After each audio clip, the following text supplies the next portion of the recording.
इसी की वजह से कश्मीरी पंडितों की माइग्रेशन के हवाले से गुलाम नबी आजाद के तबसरे पर पनुन कश्मीर ने सख्त रद्द-ए-अमल का इजहार किया।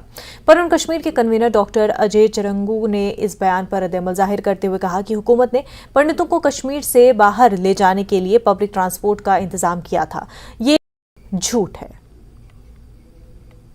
ये जानना चाहेंगे, जैसे गुलाम नबी आजाद ने जिस तरह से अपनी किताब में जिक्र किया है कि जब पलायन हुआ था तब सरकार ने वो सब कदम नहीं उठाए जो उठाने चाहिए थे ताकि कश्मीरी पंडित कश्मीर में ही उन्हें रिहेबिलिटेट किया जाए। कैसे देखते? मैंने किताब पढ़ी नहीं है, उन्होंने कहा क्या है वो मुझे मालूम नहीं, लेकिन अगर वो ये बात भी जो आपने कही वो बोल रहे हैं तो वो ये मान रहे हैं कि गवर्नमेंट का एक बहुत बड़ा फेलियर रहा है उस वक्त उन चैलेंजेस को अंडरस्टैंड करने का, जो चैलेंजेस वहां के हिंदू के समाज के साथ किए और उनके साथ जो घटनाएं घटी उनको रोकने के लिए भी सरकार की एक विफलता रही।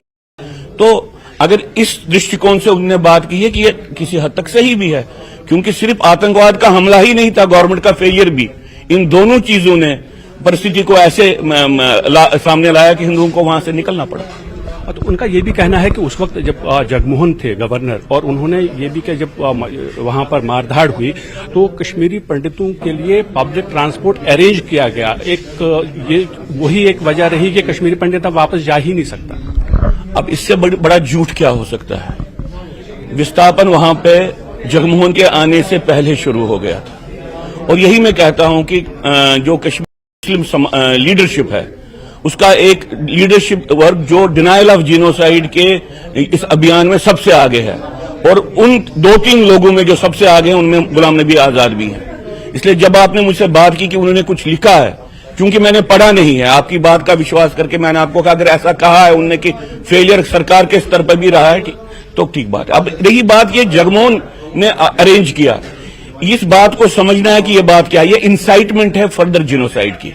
जब फारूक अब्दुल्ला ये बात करते हैं, महबूबा मुफ्ती ये बात करती है या आजाद ये बात करते हैं, ये इकट्ठे हैं। ये क्या बोल रहे हैं? ये बोल रहे हैं कि कश्मीरी हिंदू जगमोहन के कहने पे निकला ताकि आर्मी का ऑपरेशन वहां पे मुसलमानों पे हो।